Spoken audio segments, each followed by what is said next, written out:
하나님의 말씀을 들을 때 하나님께서 그 마음을 열어주신다. 이것은 우리에게 당연한 그런 생각이고, 그리고 또 바람이기도 하고 그렇습니다. 그런데 이 두아디라시에 있는 자색 옷감 장사로서 하나님을 섬기는 루디아라고 하는 한 여자가 말을 듣고 있었다. 우리가 생각할 때 바울 일행이 기도할 곳을, 안식일 날 기도할 곳을 찾기 위해서 문 밖으로 나섰다가 강가에서 앉아서 모인 여자들에게 말하는데 그냥 기도처가 어디냐고 이렇게 물었을 때 그 기도처가 어디다 이렇게 말해 주지 아니하고, 그것만 하지 아니하고 이렇게 이야기를 하는 것은 여기에서 계속 그렇죠. 말하는데 그 다음에 한 여자가 말을 듣고 있을 때 바울의 말을 따르게 했다. 이렇게 하니까 우리가 어떤 말을 할지라도 사람들이 사람을 따른다라고 하는 것은 참 귀한 일이죠. 어떤 말을 해도. 그러니까 바울이 말을 잘한 건가, 말을 잘해서 누구든지 그 말을 들으면 그 말에 따르고 싶어하는, 동의하기 싶어하는 그런 말쟁이였나를 생각하게 하는 거죠. 사실 우리의 언어라고 하는 것이 기도 언어가 따로 있고 생활용 언어가 따로 있다면 우리는 신앙을 영적으로 이렇게 구별하게 될 것입니다. 우리가 하나님 앞에 기도하는 말, 소망의 말, 축복의 말은 하나님께서 복 주신 언어이고, 일상적인 삶 속에서 사용하고 있는 용어는 그냥 편의상 사람들과의 관계를 유지하기 위해서 소용되는 그런 사용성만 있는 그런 언어라고 생각하고 싶거든요. 그런데 성경에는 기도하여 했을 때 하나님 앞에 간절한 마음으로, 또 사람들 앞에 즐거운 마음으로, 감동적인 마음으로 간증을 했을 때, 고백했을 때, 이런 표현이 성경에는 하나도 없습니다. 성경에 보면 말하는 것과 고백하는 것과 간증하는 것과 기도하는 것과 또 이게 구별되어 있지 않다는 거예요. 우리가 말을 자꾸 이게 세속적인 용어와 일상적인 용어와 신앙 용어하고 구별하는 그 순간부터 우리의 말은 비참해집니다. 우리의 언어가 비참해지는 거죠. 그렇잖아요? 하나님 앞에 기도는 잘 상달되고 잘 응답받는데 사람과의 관계에 있어서 말조리가 부족해가지고 말 훈련이 안 되어서 말 때문에, 언어 때문에 화를 입는다. 이렇다면 우리의 언어는 철저하게 구별이 되겠죠. 성과 속으로. 그런데 여기 바울이 가가지고 이 강가에 모여 앉아서, 다시 말씀드렸지만 이것을 빨래를 하기 위해 모였다라고 구별하지도 않고, 또 성전에서 모여야 되는데 성전이 없어서 회당에서 모이고, 회당이 없어서 강가나 산중에서 기도했다. 이런 것을 가지고, 전이해를 가지고 이 사람들을 굳이 좋은 쪽으로만 일상 자기의 삶에 고달파서, 이방인 여인들의 삶이라고 하는 것이, 그 당시에 여자들의 삶이라고 하는 것이 우리가 생각하는 지금의 상황하고는 비교도 안 될 만큼 낮고 천박하고 힘들고 고통스럽고 폭행당하고, 그래서 여자들끼리 모여서 수다를 떨기 위해서 강가에 안식일 날 그렇게 모여 있었다라고 제안하지도 아니야. 그들에게 가서 바울이 말을 했고, 그 중에서 한 여자, 하나님을 섬기는 여자, 이방인이었다가 개종한 사람들에게 말하고 표현하는 하나님을 섬기는 누디아라고 하는 한 여자가 말을 듣고 있었다. 누구의 말을? 바울의 말을 듣고 있었다. 그리고 그 말이, 밥 먹었냐라고 물었는 그 말이, 요즘 우리의 삶을 향해서 가족이 평안한지 그렇게 묻는 그 말이 기도여야 하고 무슨 찬송이어야 하고 그럴 때만 역사하고 은혜를 받는 게 아니라, 그냥 여기는 누가 한결같이 그냥 말이라고 합니다. 이것은 거룩한 말을 했을 때 하나님이 들으실 만한, 하나님께서 용납하실 만한 그런 선교의 말을 하고 예수를 증거하고 복음을 전했을 때 성령께서, 주께서 그 마음을 열어서 바울의 말을 따르게 하신 것이 아니다라고 하는 것이죠. 다시 말하면 말을 할 때 그리고 말을 들을 때 상관없이 하나님께서 임하신다는 거죠. 구약시대 때 모세의 때에 광야 때에 장막에서 원로들이 장로들이 두 사람이 모이라고 회막에 모이지 않은 사람이 집에 있을 때도 하나님의 영이 임하여서 그들이 예언을 했던 것처럼 우리가 뭐 어떤 장소 어떤 말 했을 때만 거룩해지고 성령께서 임하시는 주께서 그 마음을 열어주시는 것이 아니다라고 하는 것이죠. 들을 때 말을 듣고 있을 때 주께서 그 마음을 열어서 바울의 말을 따르게 하십니다. 하나님의 말씀을 들을 때라고 한정하지 마시라는. 우리 요즘 어떠십니까? 눈물이 많아지셨습니까? 은혜가 많습니까? 그러시기를 축복합니다. 그냥 단순하게 여성 호르몬이 호르몬의 영향으로 눈물이 많아지고 적어지고 듣게 되고 안 듣게 되고 하는 것이 아니라 하나님께서 복 주신 주의 백성들에게 이런 말도 은혜가 되고 저런 말도 은혜가 되고 감동이 되어서 하나님께서 나를 기억하고 계시고 저것을 통해서 나한테 역사하고 계시는구나, 이렇게 그런 은혜가 충만해야지 설교 시간 10분, 20분, 30분 설교 듣는 그때만 은혜를 받는다라고 하는 것은 은혜 안 받는다는 말과 같은 것이죠. 그렇지 않습니까? 그렇기 때문에 여기 말씀을 들으려고 말을 들으려고 해야 된다는 거죠. 듣고자 해야 된다는 것입니다. 어떤 말이든지 들으려고 해야지 저 사람은 벌써 과거에 전력이 있어, 친일 행적이 있고, 저 사람은 과거에 어떤 말을 했었고 보수고 진보고, 저 사람은 흑수저고 저런 사람은 금수저고, 저 사람은 말이 안 될 때 자기 말이 관철이 안 될 때 폭탄 들고 던지는 사람이고 불 붙이는 사람이니까 라고 해서 평가절하하고 안 들으려고 하는 것이 아니라 어떤 말이라도 들으려고 할 때, 듣고자 할 때, 듣고 있을 때, 여기 그것을 지금 말하고 있는 것입니다. 들을 귀를 주시는 분은 하나님이시니까요. 들을 귀를 주시는 분은 하나님이시니까. 예레미야 선지자가 하도 사람들이 안 들으니까 선지자를 보내고 예언자를 보내고 제사장을 보내서 다 언어를 통해서 또 보여주는 어떤 행위를 통해서 말하려고 하는 거거든요. 하나님께서 들으라고. 제사장들을 통해서 떡을 높이 들었을 때, 포도주를 높이 들었을 때 인자도 그렇게 들림을 받을 거다라고 보여주는 설교를 통해서 우리에게 지금 말씀하고 계시는 거거든. 그렇기 때문에 예언자든 제사장이든 선지자든 목사와 교사든 복음 전하는 자든 하나님께서 귀를 열어가지고 듣게 해주실 때 은혜가 임한다는 말씀입니다. 자기가 깊이 무화과 나무 아래에서 묵상 중에 하나님께서 은혜 주실 수 있죠. 환상을 주시기도 하고요. 길을 갔다가도 환상을 주고 계시를 내려주십니다. 그러나 성경의 대부분은 하나님의 말씀을 들을 귀. 그래서 예레미야 선지자가 하도 안 들으니까 어리석고 지각이 없고 눈이 있어도 보지 못하고 귀가 있어도 듣지 못한다. 어리석은 백성이에요.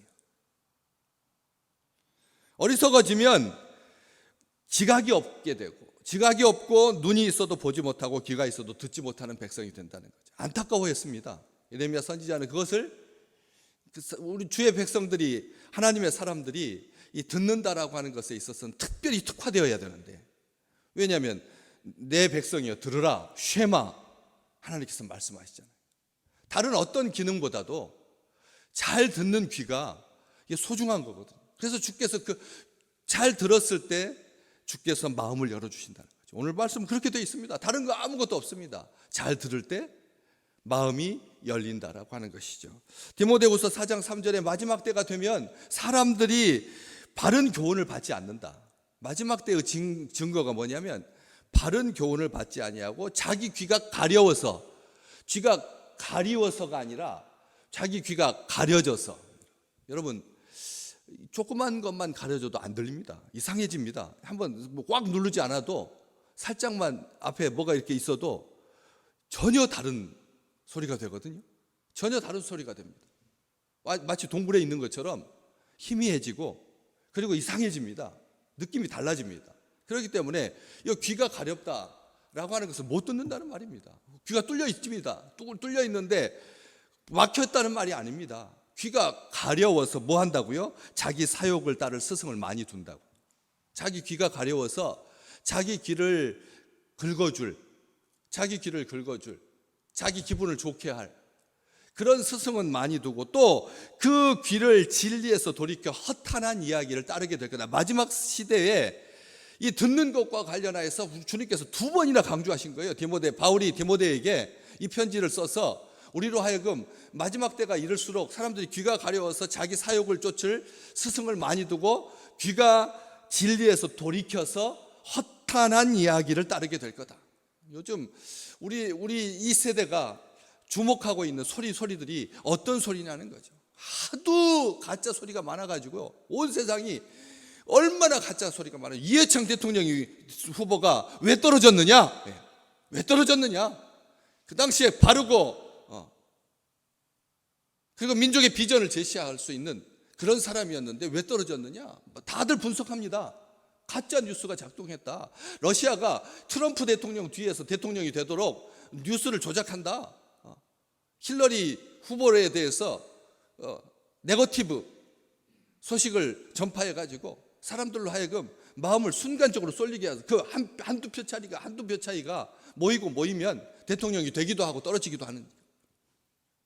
지금 이렇게 공중의 권세 잡은 자가 사람들로 하여금 거짓 뉴스에 팩트가 아닌 것에 사실이 아닌 것에 귀가 쏠리게 하고 손이 가게 하거든요. 그렇기 때문에 진리에서 돌이켜 허탄한 이야기를 따르게 될 거다. 아브라함의 조카 롯입니다. 그렇잖아요? 그 조카의 사위 둘이 천사의 말을 하나님의 계시를 심판하실 거다라고 했던 것을 어떻게 여겼다고요? 농담으로 여겼다고 그랬거든요. 하나님의 말씀인데도 농담으로 여겼다고. 우리 주님께서 그것을 잘 비유해 주셨습니다. 장태에서 피를 불어도 어떻게 하지 아니하고 춤추지 아니하고, 피리를 불어도 춤추지 아니하고 슬피 울어도 따라 우는 자, 가슴 치는 자가 없다. 이 시대가. 우리 주님께서 2000년 전에 하신 말씀인데 온 세상 사람들이 그와 같다. 마음의 귀가 열리고 영적인 귀가 열리고 참된 귀가 열리고 복된 귀가 되고 영적인 분별력을 가진 자가 그렇게 많지 않구나. 우리 주님께서 탄식하셨잖아요. 그런 것처럼 주의 음성을 듣는 이 귀, 아주 특화된 귀. 하나님께서 양은 귀가 아니면 죽습니다. 목자의 음성을 듣지 않으면 양은 죽을 수밖에 없는 존재입니다. 가장 귀가 주인의 음성을 향해야 할 사람 존재는 양 같은 주의 백성들이고, 주의 백성들은 허탄한 진리에서 돌이켜 허탄한 이야기를 따르는 것은 세상한테 그냥 맡겨두고요. 주의 백성들은 정말 귀가 하나님의 음성을 향할 수 있도록 모든 말에 신경을 잘 쓸 수 있도록 하나님께서 그 속에서 하나님께서 가야 할 길을 알려주시는 거 알잖아요. 기드온이 전쟁에 나갔을 때 적들끼리 하는 말이 바로 하나님의 사인이었잖아요. 적들이 주고받는 이야기가 하나님께서 진군하라고 하는, 전쟁하라고 하는 시작의 큐 사인이었잖아요. 그런 것처럼 우리가 어떤 사람을 적이고 어떤 사람을 내 편이고 어떤 사람은 성경적인 말이고 어떤 사람은 세속적인 말이라고 하여 구별하지 아니하고 말을 듣고 있었습니다. 이 사업가였던 루디아, 정말 사업하기에 자기 전생애를 걸었던 바쁘기 그지없는 여인들의 마음을 사야 하고, 그리고 자기 물건에 대해서 자부심을 가지고 잘 설명해서 말이 장사의 80%. 안 그래요? 여러분, 말이 장사의 80% 아닙니까? 와가지고 같은 말이어도 고객의 마음을 딱 사로잡는 말이 있고, 그렇지 않으면 그냥 들러보세요 라고 하면 누가 물건을 사겠습니까? 자기 목숨을 걸듯이 한마디를 하더라도 정성을 다 쏟아야 될까 말까 한데, 게다가 이방 여인인데 여자가 장사하는 건데 쉽지 않은 그 장사, 그 속에서 그녀가 말에는 잘했을 텐데 말로 하면 어떻게 그녀를 이길 수가 있겠습니까? 그 뒤에 우리 딱 보면 압니다. 그와 그 집이 다 세례를 받고 15절에 우리에게 뭐라고 말했는데, 루디아가 만일 나를 주 믿는 자로 알거든 내 집에 들어와 유하라 하고 강권해서 사람들의 마음을, 이 바울 일행을 어떻게 말했어요? 그냥 한번 숙소가 없으시면 우리 집 잠깐 들러보실래요? 이 정도가 아니었다는 거죠. 되면 되고 안 되면 안 되는 거 아니라 반드시 우리 집에 오셔서 강권하여 내 집에 들어와 유하라. 그렇게 하지 않으면 이런 복을 어떻게 누릴 수가 있었겠습니까? 그녀는 말의 대가입니다. 그렇죠? 그녀가 이렇게 흥황하게 장사를 잘했다라고 하는 것은 많은 부분 그의 언어가 어떠했다는지를 우리가 알 수가 있는 거거든요. 그런데 그녀가 듣습니다. 말 잘하는 사람은 말을 잘 듣는 사람입니다. 말 잘하는 이렇게 신앙과 믿음과 고백과 이 놀라운 하늘에 속한 썩지 않는 말을 하는 사람은 하나님의 음성을 잘 듣는 사람이 생명의 말하게 되어 있습니다. 허탄한 말 하지 아니하고, 사람 속이는 말 하지 아니하고, 미혹하는 말 하지 아니하고, 조롱하는 말 하지 아니하고. 여기 정말 마음이 닫힌 사람에게 이 세상에 마음을 열어서, 귀를 열어서 주님께서 말씀을 따르게 하십니다. 저는 이 말씀이 마음이 닫힌 사람들을 열어주신다. 귀가 열려서 마음이 닫힌 사람을 열어주신다. 그런데 이 닫힌이라고 하는 디귿 히읗이 그냥 읽으면 뭐가 됩니까? 닫힌이 되더라고요. 마음 닫힌 사람들이 얼마나 많은데요. 마음이 닫힌 사람이 아니라 마음을 닫힌 사람, 상처받은 사람이 온 세상에 너무나 많아서 눈도 귀도 다 닫혀 있고 폐쇄적이고 단절되어 있고 고립되어 있고 길가 같은 가시덤불과 엉겅퀴로 가득 차 있어서 말이 독살스럽고 사람들한테 말을 편하게 하지 못하고 언어가 그래서 돌짝밭같이 생명을 토해내는 길가처럼 그 아름다운 것들을 다 빼앗기고만 재리의 염려 때문에, 욕심 때문에, 탐욕 때문에, 근심 때문에, 걱정 때문에 불안하고 두려움에 휩싸여서 안절부절하지 못하고 듣지 아니하면 어떻게 마음이 열리겠습니까? 에스겔서 12장 2절 말씀, 듣지 아니하는 자는 패역한 백성이다, 반역하는 백성이다. 선지자는 분명히 말합니다. 들을 귀를 주님께서 열어주시고 들으려고 해야 돼요. 성령께서 죄로 어두워진 마음의 문을 열어주셔야, 하나님께 속한 썩지 아니한 것, 더럽혀지지 아니한 것, 쇠하지 아니한 것으로 하나님께서 마음을 열어주셔야, 그래서 그런 것들을 보게 되고 깨닫게 되고 사모하게 되고 죄를 미워하게 되고 거룩한 삶을 살 수 있게 되는 거죠. 마음 열어주시지 않으면, 마음이 닫히면 모든 것에 대해서 판단하게 되고 자기 중심적이 돼요. 그래서 죄를 미워하고 거룩하게 살게 하시는, 새 삶을 살게 하시는, 거룩한 삶을 살게 하시는, 말씀대로 살게 하시는, 청종케 하시는, 기쁘게 순종하게 하시는 믿음을 허락해 주시는 분은 바로 우리 하나님이시라는 거죠. 누가복음 24장에 엠마오로 내려가던 제자들이 했던 서로 주님의 말씀을 듣고 그들의 눈이 밝아져서 그인 줄 알아보게 돼요. 그인 줄 알아보게 되고 우리에게 말씀하시고 우리에게 성경을 풀어주실 때 우리 속에서 마음이 뜨겁지 않더냐 했던 것처럼 피차간에 말 한마디로도 주님을 알아보게 되고 마음이 뜨거워지고 열정을 갖게 되고 말 한마디가 사람을 살리기도 하고 쓰러뜨리기도 하거든요.